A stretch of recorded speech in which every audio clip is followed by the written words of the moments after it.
Câmara Municipal de Natal lança novo site do Poder Legislativo. Vereadores aprovam projeto que determina medidas de prevenção e combate à violência contra profissionais da educação. E no Dia dos Professores, você vai ver que a dedicação dos mestres com os alunos supera as barreiras impostas pelo mundo digital. No estúdio, vou conversar com o presidente do Sindicato dos Médicos do Rio Grande do Norte, Dr. Geraldo Ferreira. Tudo isso e muito mais no Câmara Repórter desta terça-feira, 15 de outubro de 2019.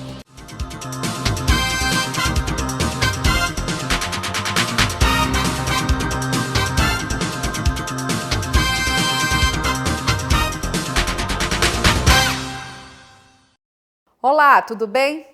O Corpo de Bombeiros do Estado anunciou nesta terça-feira o controle do incêndio na serra da cidade de Porto Alegre, no Alto Oeste do Estado. Foram 8 dias de combate intenso às chamas em área de Mata Seca, com a participação de 60 militares e voluntários.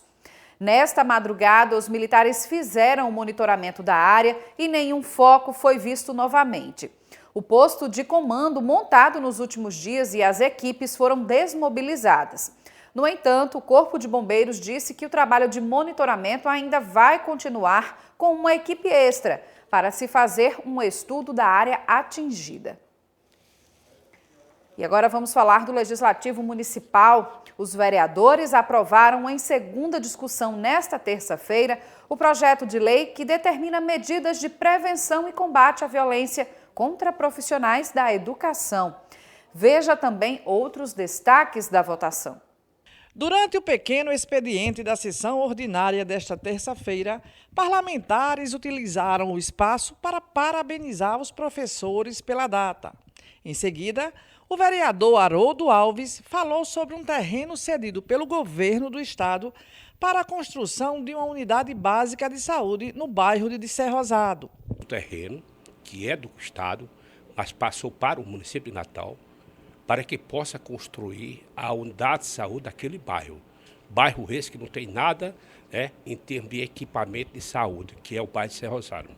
Essa etapa começou na audiência pública aqui, provocada pelo Conselho Comunitário de Serra Rosado, aonde dessa audiência eu consegui um recurso de emenda parlamentar federal do ex-deputado Rogério de R$964 mil. E logo em seguida, a luta foi para a concessão do terreno, que ninguém sabia que esse terreno que era do governo, sim do município, mas foi ao contrário, é do Estado e passou para o município agora, através dessa nota aqui, dessa concessão. Eu quero agradecer a luta do Conselho, a luta da Câmara Municipal, que foi um parceiro nosso também, e dizer que hoje é um dia muito feliz para o povo do bairro de Serra Rosado. A sessão foi iniciada com a aprovação em segunda discussão de 2 projetos relacionados à educação. O primeiro, de autoria da vereadora Ana Paula, resgata a história dos bairros nas escolas municipais. A segunda matéria, de autoria da vereadora Ileika Bezerra, fala sobre prevenção e combate à violência contra profissionais da educação. Chegamos a um ponto em que é preciso legislar, né, e que algo existe para proteger o professor e os demais profissionais da educação.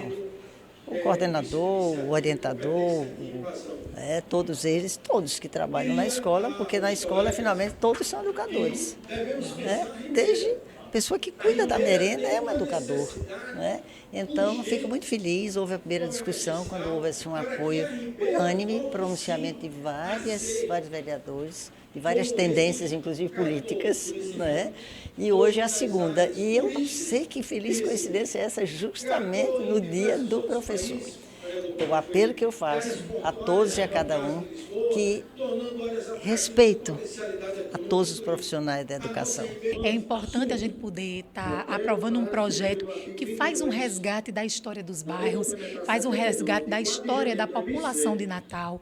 Então, é um projeto que ele institui o resgatando essa história dos bairros, das comunidades, inclusive na primeira semana de setembro. Então, que os CMEs, as escolas, elas possam estar contemplando na primeira semana de setembro esse resgate, esse estudo. Dos projetos contidos na ordem do dia, um mereceu destaque entre os parlamentares.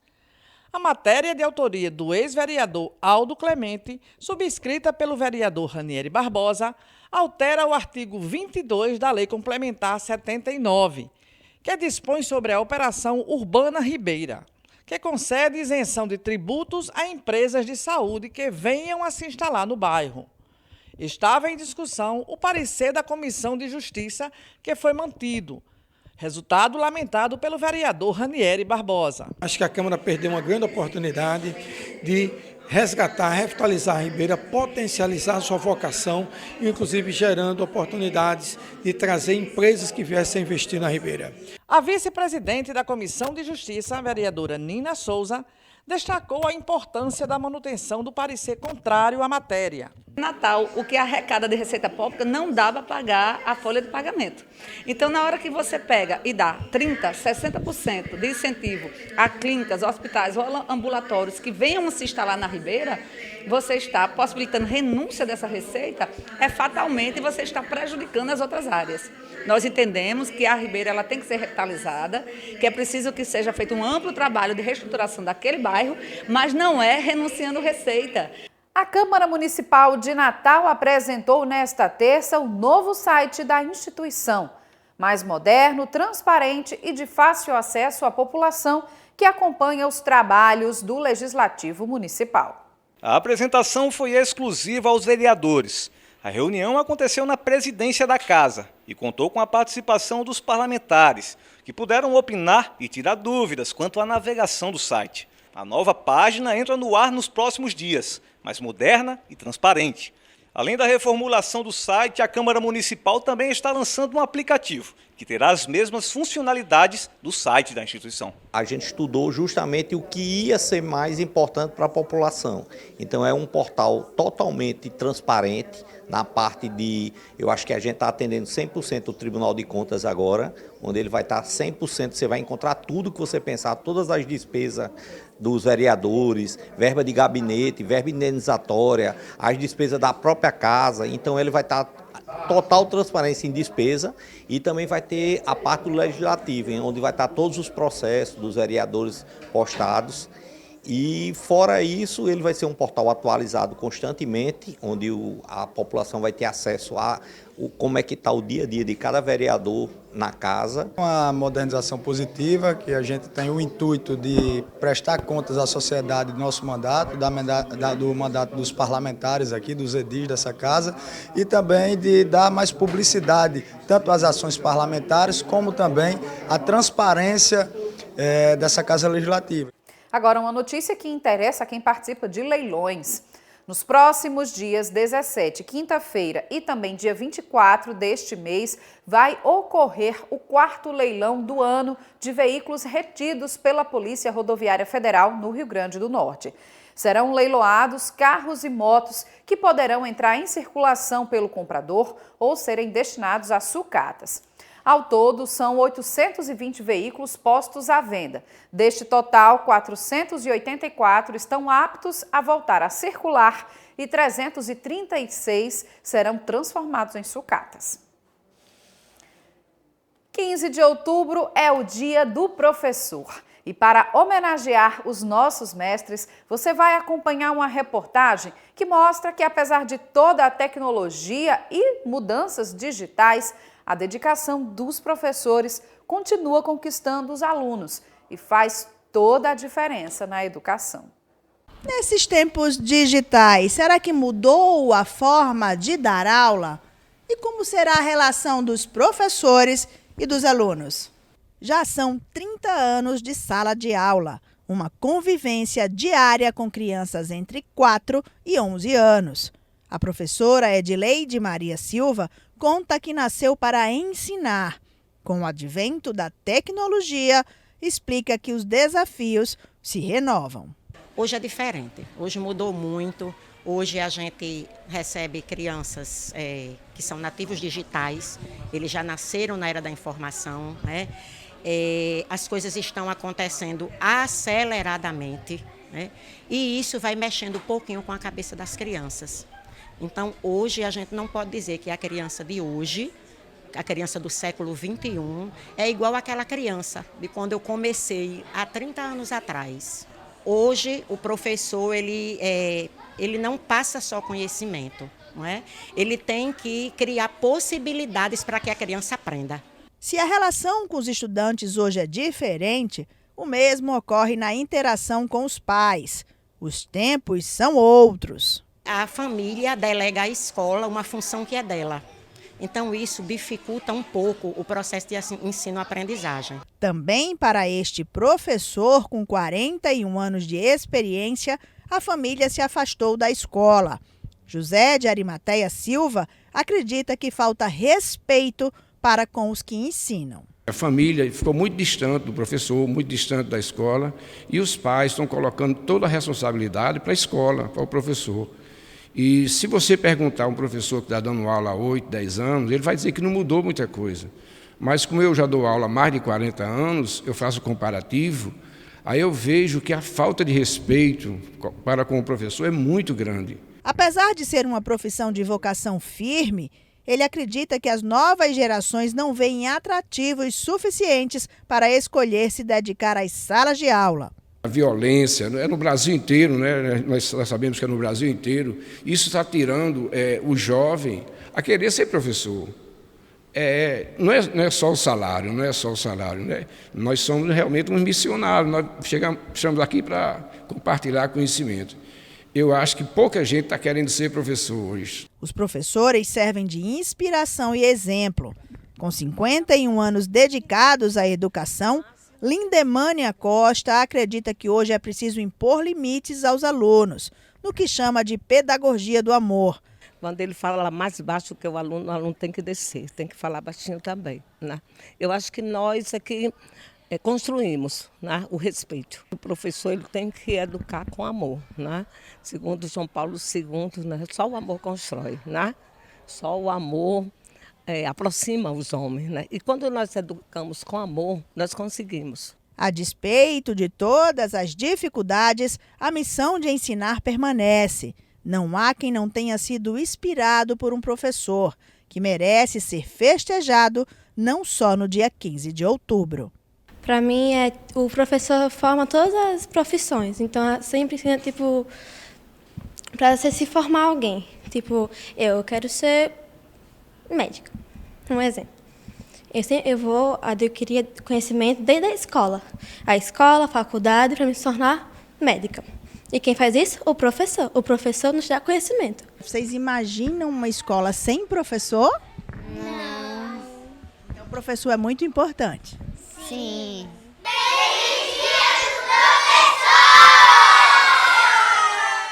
Os servidores da saúde do estado vão realizar nesta quarta-feira, a partir das 9 horas da manhã, um ato contra o fechamento do Hospital Estadual Dr. Rui Pereira e em defesa também do Sistema Único de Saúde.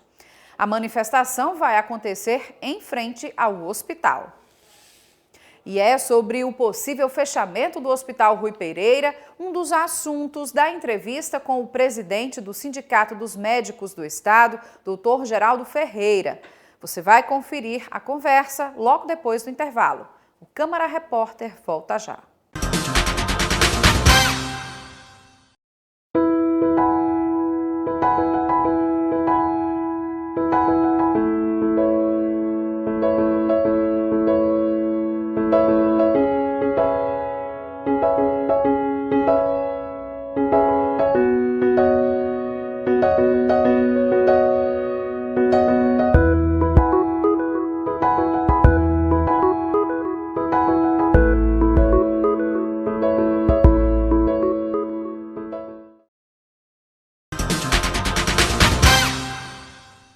Estamos de volta com o Câmara Repórter e nós vamos conversar aqui no estúdio com o presidente do Sindicato dos Médicos do Rio Grande do Norte, Dr. Geraldo Ferreira, sobre as recentes notícias que preocupam acerca da manutenção dos serviços na rede de saúde pública aqui do Rio Grande do Norte. Dr. Geraldo, seja bem-vindo ao Câmara Repórter. Obrigado. Doutor Geraldo, começando a falar sobre uma situação que ainda a Secretaria Estadual de Saúde chegou a noticiar, mas ainda não tomou uma decisão definitiva, mas está tendenciosa a encerrar as atividades do Hospital Rui Pereira. o Conselho Regional de Medicina, na semana passada, chegou inclusive a se manifestar contra esse posicionamento, apesar da Secretaria já ter recebido laudos do Corpo de Bombeiros que atestam a falta de condições estruturais para continuar os atendimentos na unidade, que é o antigo Hospital Itorne. Como é que o senhor, como presidente do Sindicato dos Médicos, vê essa situação? Olha, é uma situação extremamente complexa o tratamento de diabéticos no estado como o nosso. O Hospital Rui Pereira, ele roda em torno de 150 pacientes por mês, tem 80 leitos. O fechamento de um hospital desse porte para distribuir estes pacientes na rede é praticamente inviável, porque vai dispersar de uma forma que necessita concentração, ou seja, nós temos poucos vasculares, nós temos uma rede que é precarizada. Então, se você pega 80 pacientes, distribui 20 num local, 30 no outro, o problema vai simplesmente ser colocado debaixo do tapete. E as pessoas vão morrer, essa é a realidade. O hospital tem suas precariedades, mas quase todos os hospitais públicos, de uma forma ou de outra, têm sua estrutura comprometida. Eu acho que o governo precisa pensar com muito cuidado.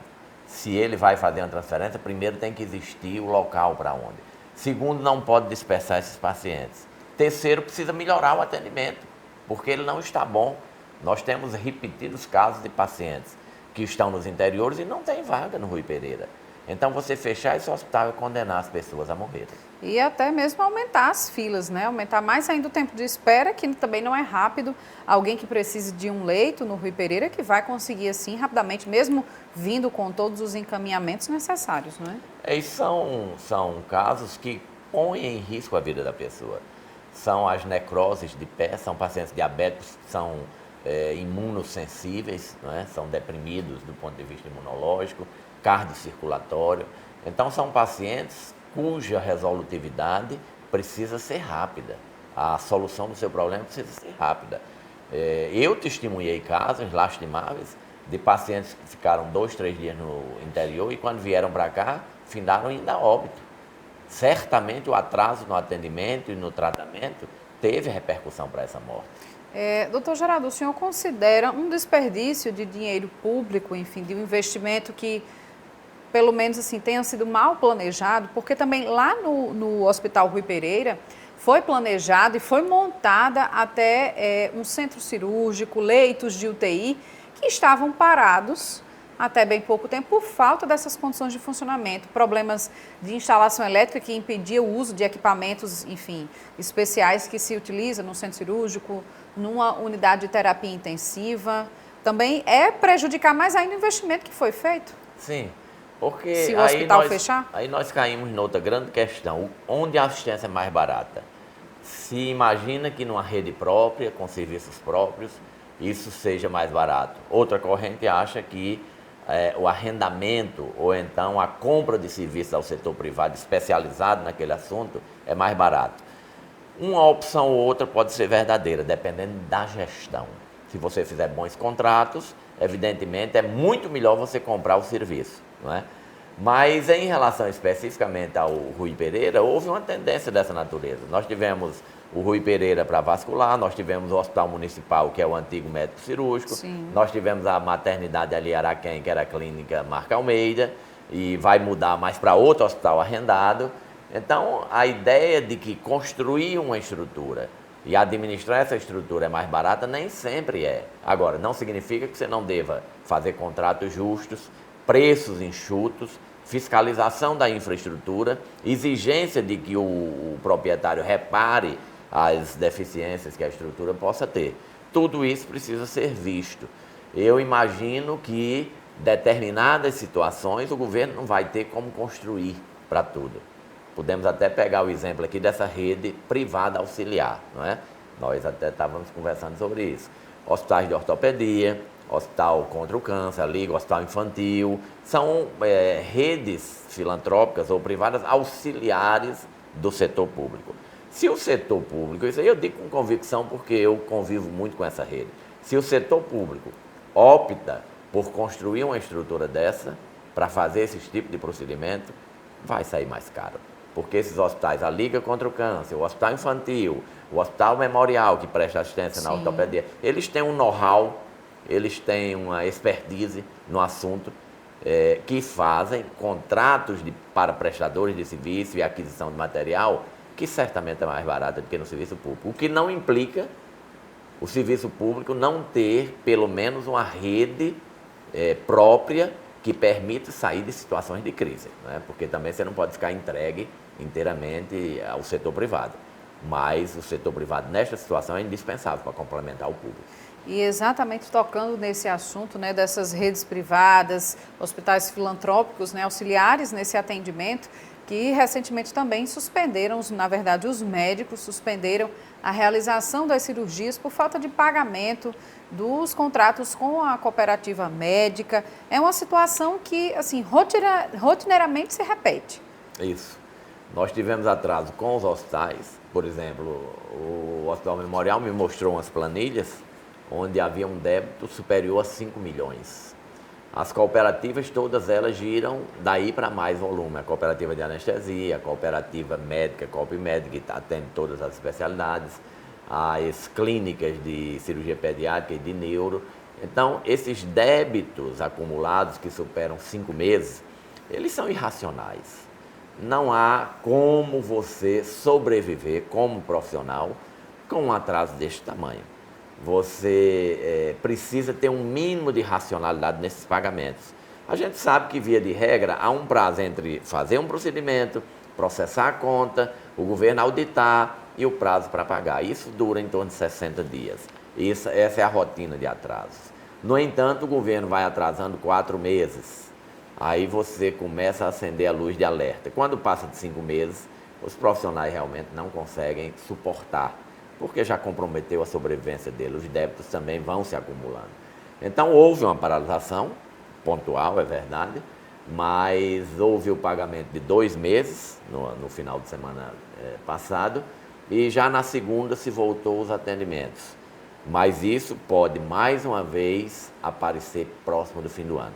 Com pagamento de 13º, pagamentos, esses compromissos de fim de ano, o governo pode estar com caixa baixo, e numa época crítica, como é final de ano, nós podemos ter novas suspensões, né? E só quem é penalizada a cada suspensão é a própria população, que sofre cada vez mais. Nós temos uma assistência no Rio Grande do Norte que não é boa. Cada vez mais a gente fica convicto de que o Ceará tem avançado. Os colegas que visitam os hospitais, em termos de equipamento, em termos de rapidez no atendimento, claro que eles enfrentam também o problema de corredores, etc. Isso é uma dor nacional. Mas tem mais rede, mais leitos. A Paraíba, então, quase toda cidade de médio porte na Paraíba tem um hospital regional importante. Campina Grande criou-se novos hospitais de trauma, João Pessoa também. Sim. O Rio Grande do Norte estacionou. O Valfredo Gurgel sofreu uma ampliação há quase 20 anos. Daí para cá não tem leitos novos. Então, nós não estamos numa situação boa. E quando aparece dinheiro para fazer essas reformas, o Deoclésio Marques, por exemplo, aqui em Parnamirim, há uma reforma em andamento que vai duplicar o número de leitos. Há dinheiro em conta, mas não há contrapartida do Estado. Então, está suspensa. São 70 novos leitos. Então, o que é que acontece? Há 80 pacientes internados e 70 nos corredores, maltratando as pessoas, né? E com dinheiro, esses 4,5 milhões em conta.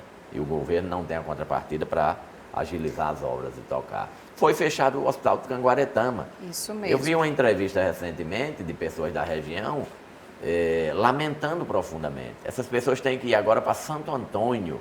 Você imagina, o Rio Grande do Norte, na marcha que vai se tornar território de ambulâncias. Aquela história das ambulâncias vinha do interior, né, que se fala. Vinha do interior, agora até de Natal sai para esses interiores. É complicado. E o governo, inclusive, mandou para a Assembleia Legislativa uma proposta para dividir esse custeio, enfim, dos hospitais regionais. O senhor citou a questão do fechamento do Hospital do Canguaretama. O Estado tem outros no interior do Estado, em que a proposta agora é que os municípios também passem a assumir com a manutenção dessas unidades. Aí vai ficar bem complicado, né? Através de consórcios, não é? Isso. Esse é um modelo que eu chamo assim, aquele modelo utópico, né?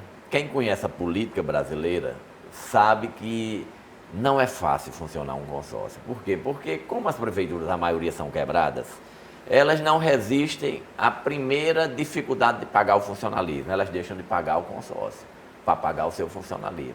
Então, nós já tivemos uma experiência aqui na Grande Natal com o SAMU metropolitano. Foi um calote, né? Um calote generalizado em médico e nas equipes que trabalhavam.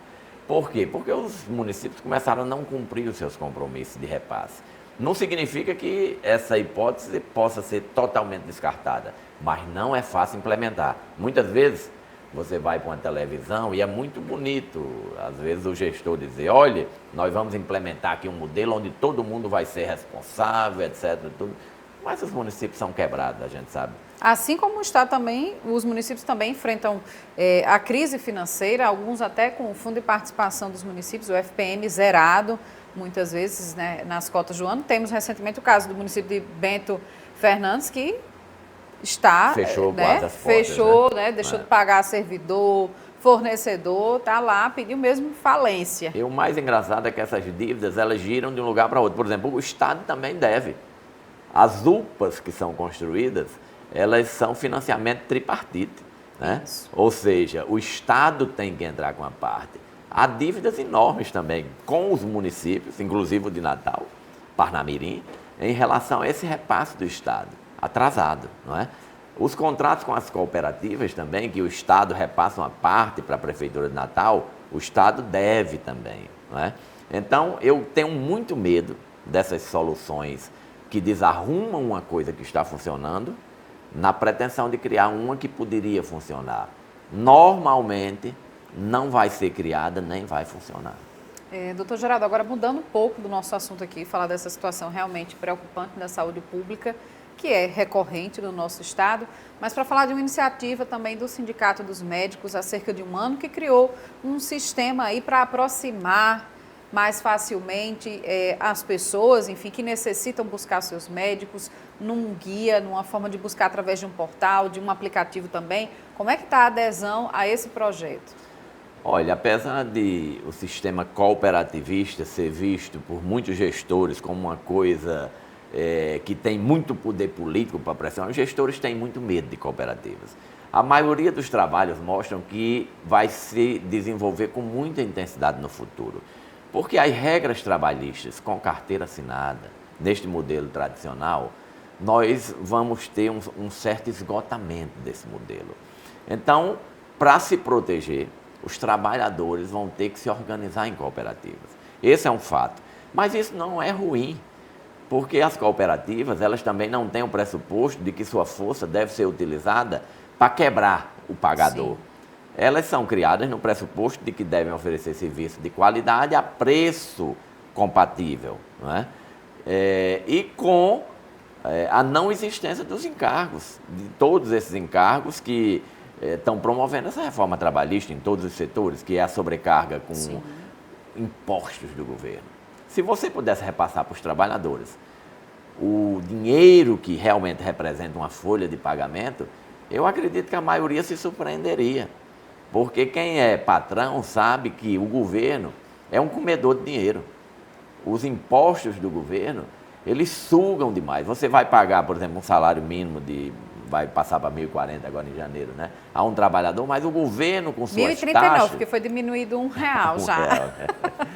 Mas o que é que acontece? Então o governo acrescenta tantas taxas e tantas obrigações que isso se transforma em 2.000, quase 100% a mais. Sim. Então isso precisa ser revisto. Por isso que as cooperativas cobram um pouco mais, porque o trabalhador vai ter que custear essas coisas, a sua previdência, as suas férias, que não são computadas nessa forma de trabalho. Ok, então eu conversei aqui com o Dr. Geraldo Ferreira, presidente do Sindicato dos Médicos do Rio Grande do Norte, sobre essa situação que vem preocupando o Rio Grande do Norte e também das iniciativas do sindicato. Doutor Geraldo, muito obrigada pela sua participação. Obrigado pela oportunidade, um prazer aí ter apresentado aí para os que nos veem as visões do sindicato sobre os vários assuntos tratados. Obrigada.